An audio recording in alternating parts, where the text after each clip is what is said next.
Oke, bismillah. Assalamualaikum warahmatullahi wabarakatuh. Kemudian juga beliau memperingatkan, ya lakukanlah kebaikan karena barang siapa melakukan kebaikan akan mendapat balasannya, demikian juga sebaliknya.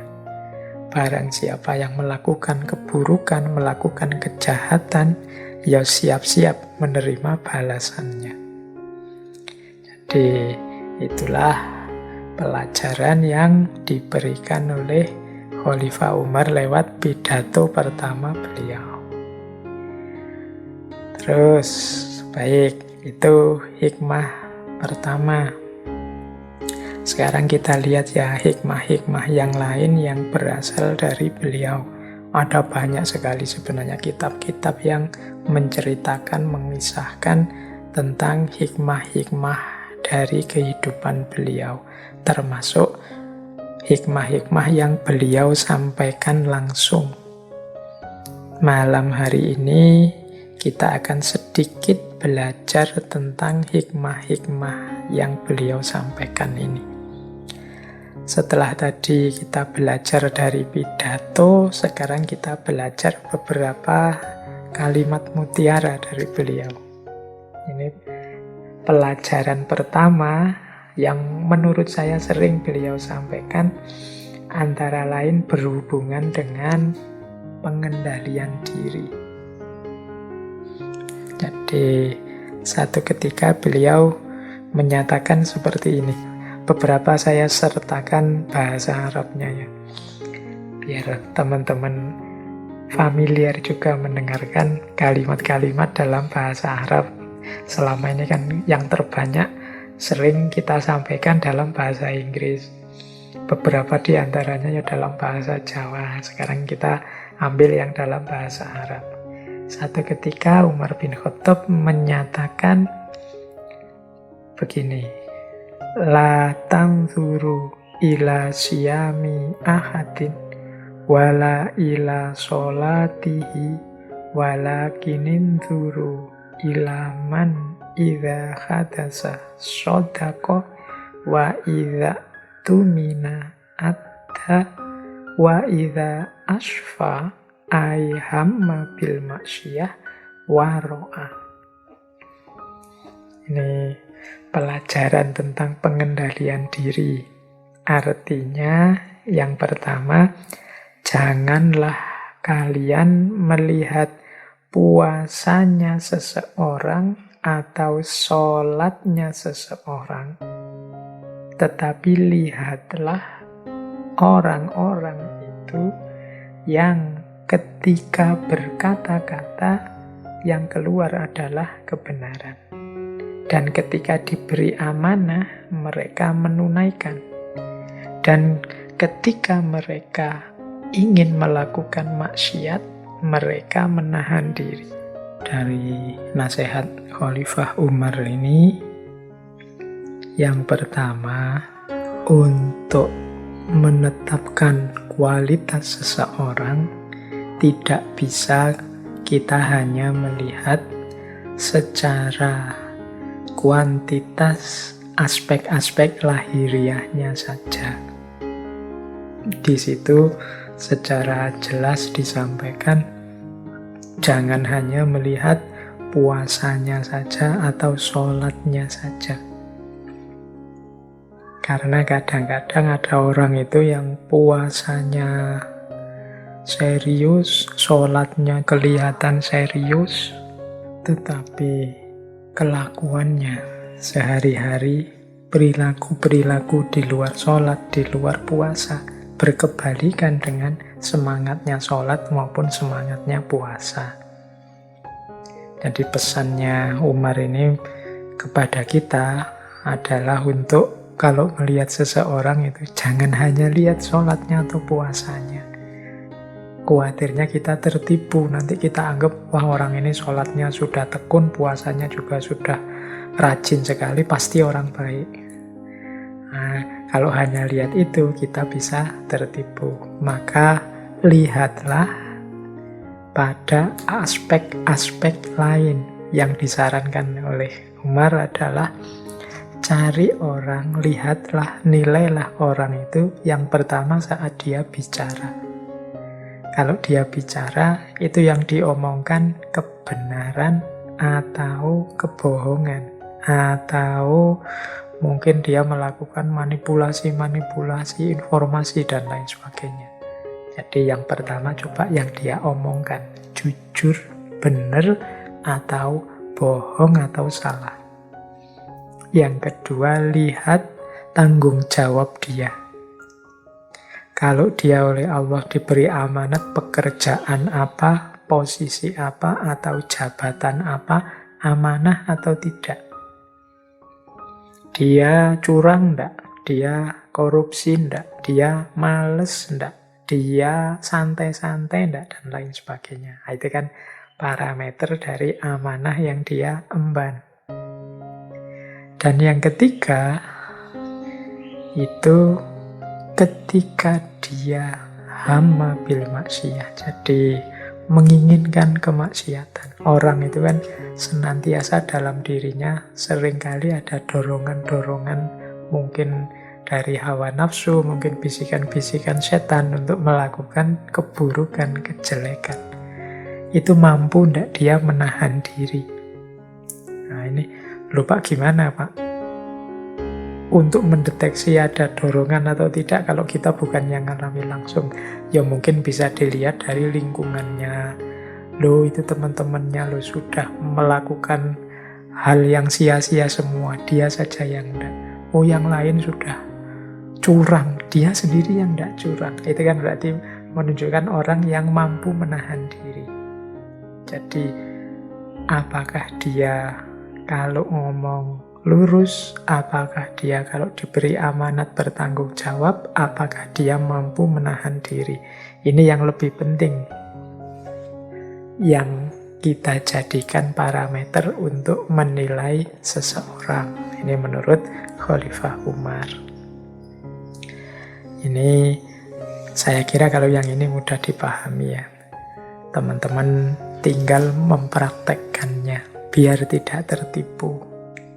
Kadang-kadang kita itu tertipu dengan aspek-aspek lahiriah dan formalitas. Bukan berarti salah, tapi kadang-kadang kurang dalam kalau hanya melihat itu saja. Banyak loh orang yang sholatnya, rajinnya luar biasa, tapi juga korupsinya jalan terus. Banyak orang yang dulu mungkin tiap tahun umroh, tapi yang dia lakukan di tengah masyarakatnya isinya kezoliman-kezoliman, kecurangan-kecurangan misalnya. Maka biar tidak mudah tertipu, kalau menilai seseorang jangan hanya dari sholat dan puasanya. Baik, itu pelajaran pertama tentang pengendalian diri.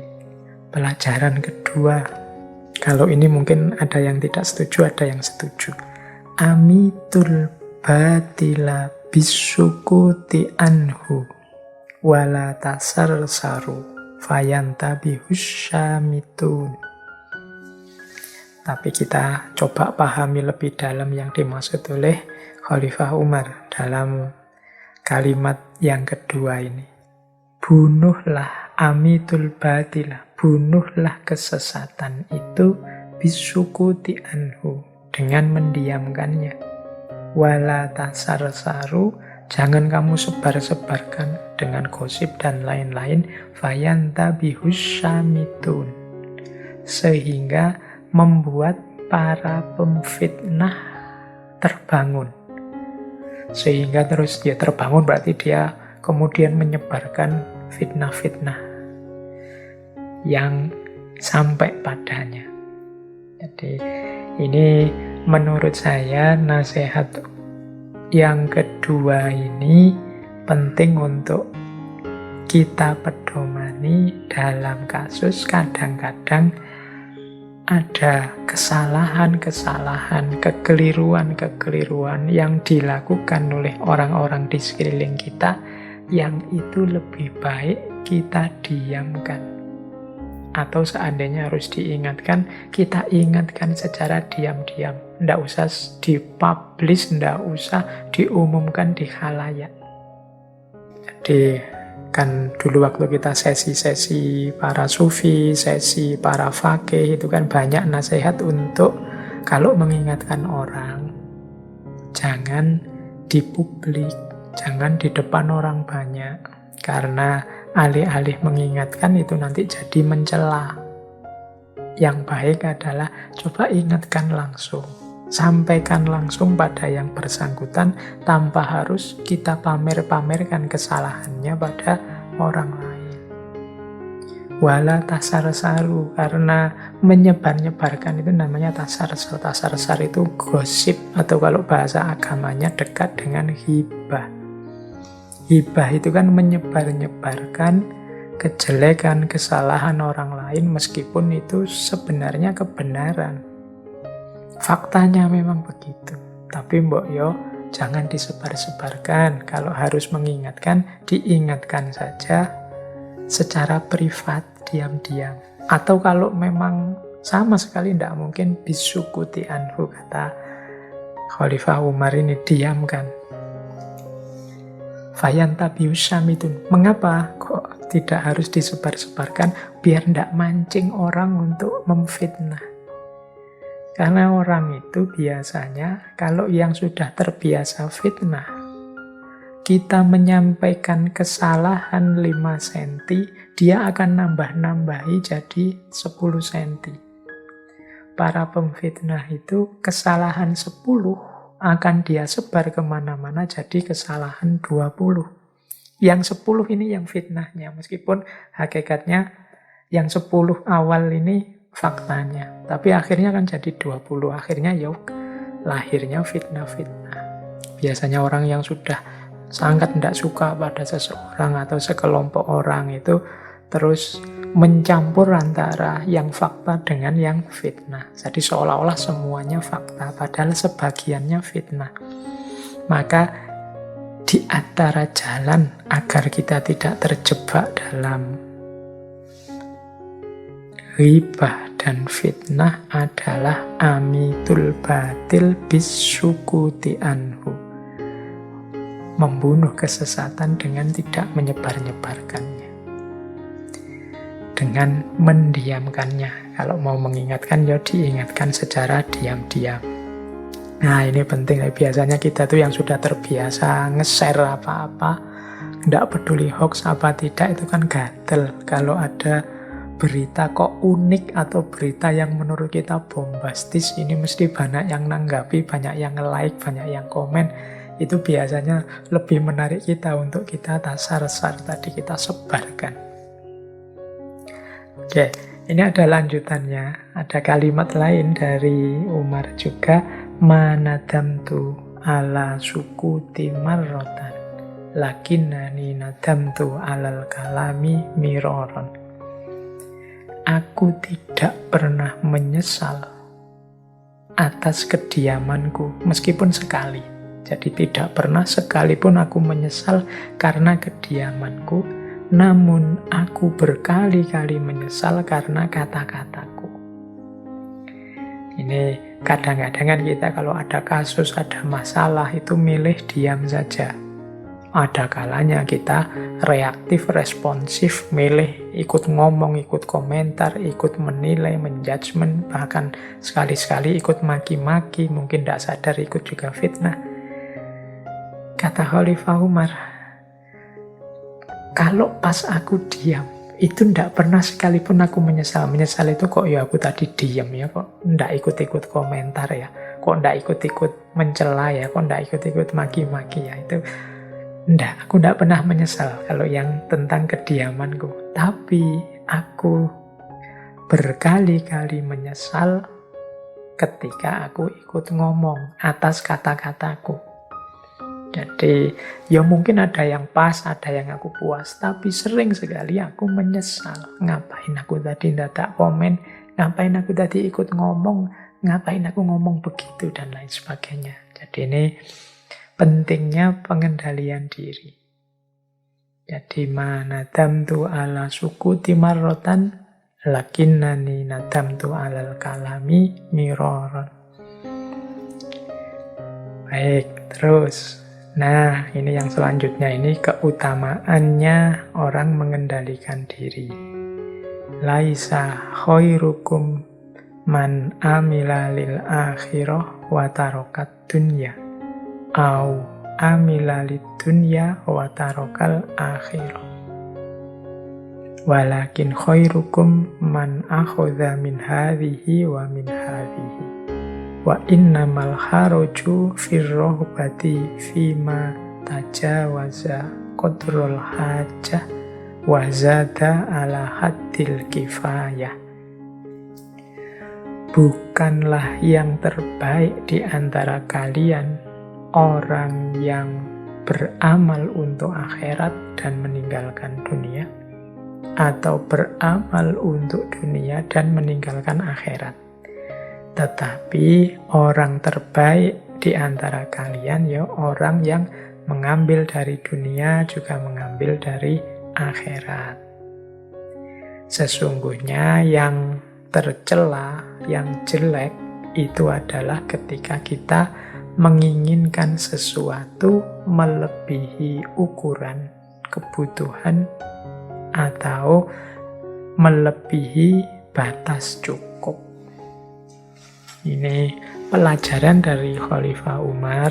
Orang terbaik itu bukan kok orang yang saya hidup demi akhirat saja, dunia aku tinggalkan, atau sebaliknya.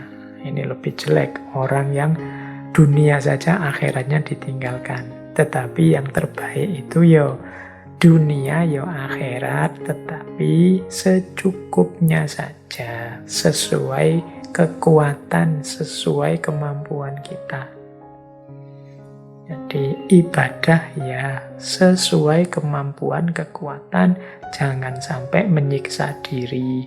Bekerja ya untuk dunia ya, tapi jangan berlebihan. Nanti mengutamakan dunia terus, melupakan akhiratnya. Atau sebaliknya, mengutamakan akhirat saja, tidak mau bekerja. Dua-duanya bukan yang terbaik. Yang terbaik itu dunia ya, akhirat ya, tetapi dipenuhi secukupnya. Jangan berlebihan. Loh, ibadah juga tidak boleh berlebihan. Tidak, ibadah juga harus secukupnya. Tidak boleh menyiksa diri. Rasulullah itu dalam banyak kasus mengingatkan para sahabat untuk tidak berlebihan. Untuk moderat saja, termasuk dalam beragama. Satu ketika ada para sahabat itu yang minta izin akan sholat malam terus, tidak tidur-tidur. Ada yang minta izin, saya akan puasa terus, tidak ada buka puasanya, pokoknya tiap hari puasa. Ada yang minta izin, saya tidak akan nikah, hidupku kupersembahkan pada agama. Itu oleh Rasulullah diingatkan, wong aku ini nabi, aku tidur dan aku juga bangun. Berarti ya jangan bangun terus kalau malam. Tubuh kita ada hak untuk tidur. Aku puasa, tapi aku juga buka puasa. Ya jangan puasa terus. Jadi perhatikan juga kebutuhan tubuh kita. Dan aku juga menikah. Barang siapa yang tidak suka sunnahku, tidak termasuk kelompokku. Jadi kalau ada yang kemudian, aku hidup demi akhirat saja, tidak menikah, nah itu diingatkan oleh Nabi. Jangan, wong aku Nabi saja menikah. Nah, ini aspek-aspek pengelolaan diri, pengendalian diri. Biasanya kita itu kan kalau lagi semangat, kemerungsung, punya karep apa saja, terus tidak ngerti batas. Kita harus ngerti qadrul hajah dan haddul kifayah.